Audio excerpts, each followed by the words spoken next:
Russia describes the explosions at an ammunition depot in annexed Crimea as an act of sabotage, without naming the perpetrators. Campaigning officially gets underway in Brazil's highly contested presidential election, pitting former left-wing President Lula da Silva against far-right incumbent Jair Bolsonaro. And 1 year after the Taliban retook Kabul, a close aide of former President Ashraf Ghani explains why his government decided to flee Afghanistan.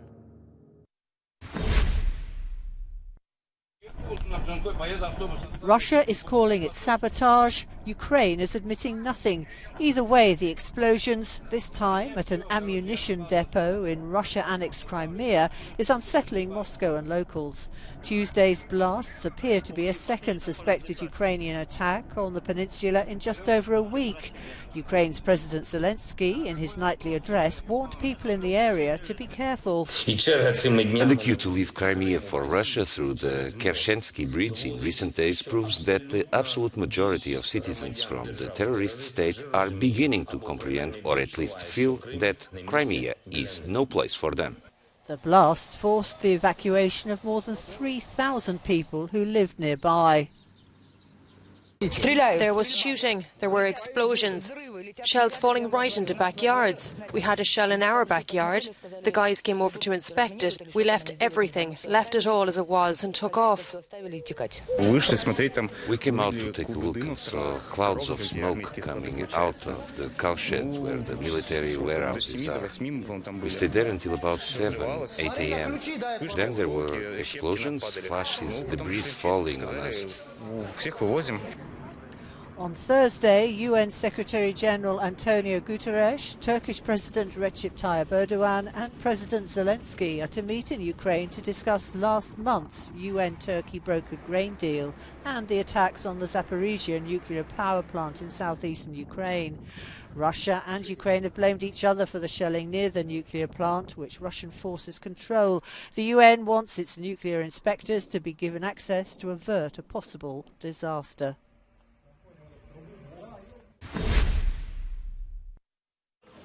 As explosions destroyed Russian arsenal in Crimea, fighting continues across Ukraine on multiple fronts. Russian artillery pounds Ukrainian positions in Donetsk. Several homes have been reduced to rubble in the cities of Kramatorsk and Sloviansk, both of which have endured sustained shelling since war broke. The front line has moved little in recent days. Ukrainian forces are resisting the onslaught of Russian troops, encouraged by rumours of defections and divisions on the enemy side. Reports suggest forces of the self-proclaimed Luhansk Republic are refusing to fight in Donetsk, fatigued after months of grueling clashes. In the Russian-controlled territory, drinking water is distributed daily amid fears of triggering epidemics.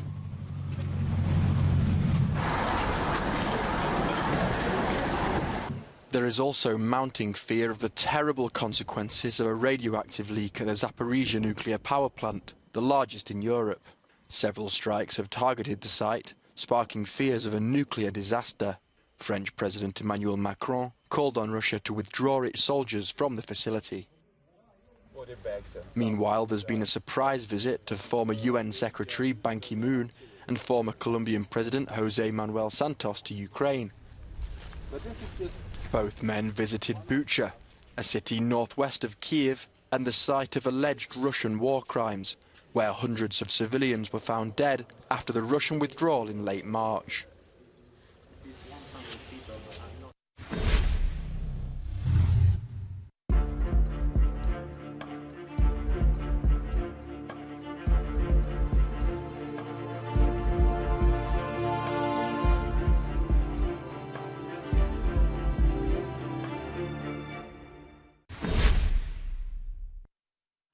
Russian President Vladimir Putin has hit out at the United States over the war in Ukraine and rising tensions in Taiwan. Speaking at Russia's security conference in Moscow, Putin accused Washington of seeking to prolong the war and of fueling conflicts elsewhere in the world. As you know, the US has recently once again made a deliberate attempt to add fuel to the fire and rock the situation in the Asia-Pacific region. His speech follows a visit from a delegation of US Congress members to Taiwan's parliament on Monday. showing their support for the self-governing island amid its tensions with China. In response, Putin accused the West of forming aggressive military political alliances. We also see that the collective West is seeking to extend its bloc system to the Asia-Pacific region, similar to NATO in Europe. For this purpose, aggressive military political alliances are being formed, such as AUKUS and others. Meanwhile, China has staged fresh military drills near Taiwan, renewing its rhetoric that it would prepare for war over the self-ruled democracy that Beijing's leaders claim and vow to one day seize. Brazil's far-right President Jair Bolsonaro has kicked off his campaign for re-election in the same town where he was stabbed while campaigning there almost 5 years ago. Addressing his supporters, he said he was grateful to the medics who saved him.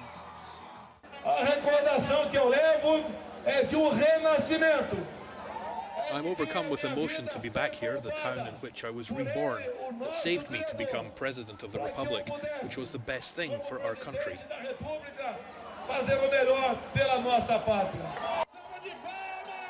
The race in Latin America's largest democracy is a clash between two strong candidates, with all others lagging far behind.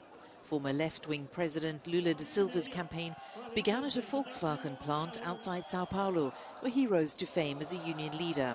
He lost no time in slamming Bolsonaro's record during the pandemic. You, the Bolsonaro government, were denialist. You didn't believe in science. You didn't believe in medicine. You didn't believe in the governors. You just believed in your lie. Because if there's someone who's possessed by the devil, it's this Bolsonaro. Both candidates have been publicly rallying supporters for months, but Tuesday was the official start of what experts say is one of the most polarized campaigns in decades.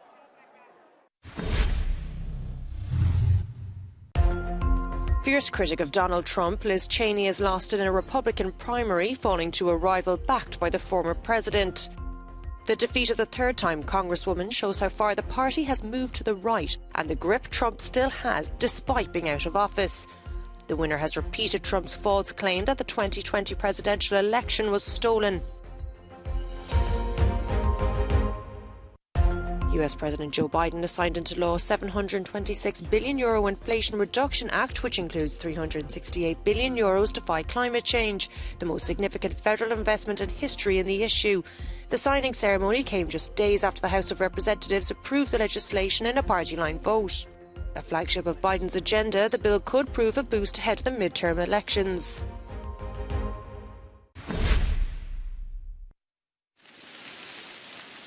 A new blaze in Portugal has taken firefighters by surprise.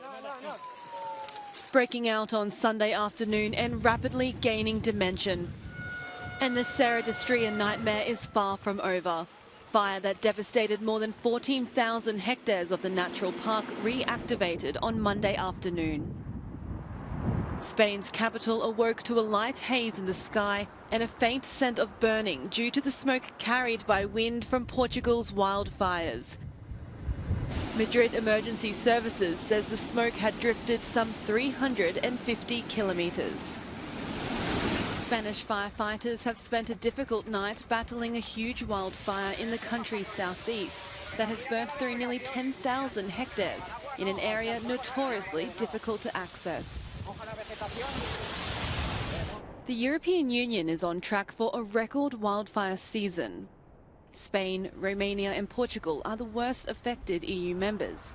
France has also been hard hit, with more than 60,000 hectares burnt as of this week, surpassing the country's total for the entire 2019.